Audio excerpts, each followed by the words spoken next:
My name is Brad, and I'm HIV positive. I wouldn't even dream of saying this phrase out loud several years ago. It all started when I was 16. I played for my school volleyball team. We were supposed to have a medical checkup each year, before starting our training. I was called to our school doc for a confidential talk. I'll never forget that moment. I remember literally unable to understand anything I was told, except the phrase, "You've tested HIV positive." I felt like I was falling down from a very high building. This is definitely a mistake, I thought. But it wasn't. The worst part of it, if there could be a worse part, is that I have literally no idea where I could have caught it. I don't belong to any risk group, nor does my family. I thought it over and over for hours, but then I gave up. I finally decided that it was irrelevant. I don't remember much of what I did for the next weeks. When I talked to my new doctor who was responsible for my therapy, I remember she was smiling, and I was so angry at her. "You're definitely HIV negative," I thought. I should have listened to her more attentively, because she was explaining some really important stuff.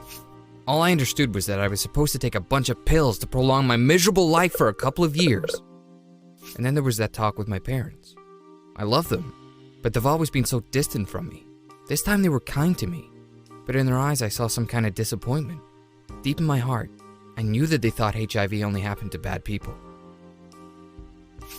I didn't hope for any support from them. I was scared to go out from my home because I was frightened, both of being bullied and of infecting someone else. I knew that you can't infect anyone from HIV just by sneezing on them, and that my HIV status was confidential. But believe me, at such moments you become very irrational. So I locked myself alone in my room, coming out very rarely to visit school from time to time, and I gave up my volleyball training completely.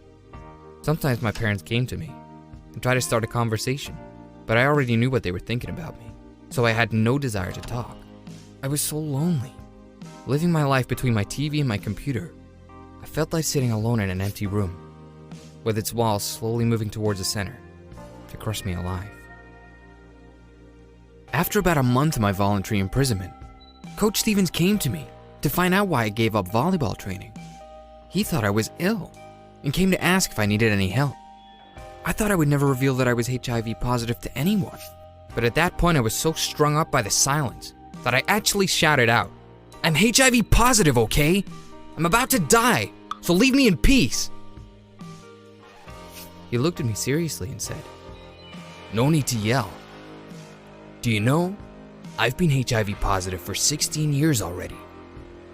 His words were like a bucket of cold water. The idea that there could be other HIV positive people never occurred to me. I asked him to tell me more. He told me about antiretroviral therapy, and that if I took pills I would live a long and happy life, and that there were lots of people like me, and lots of other things that my doctor had definitely told me, but I was too overwhelmed to listen. I was crying like a baby in front of him. He said he would help me. He had a private talk with my parents, explaining to them things that they would otherwise never want to hear about. He brought me back to volleyball training. He introduced me to a HIV teenage support group, where I made friends with some really nice people who are now by my side. My life isn't perfect now, but I've definitely learned to gain from what life gives me. My parents are now more supportive and learning to be more open. I've become more responsible towards myself and others.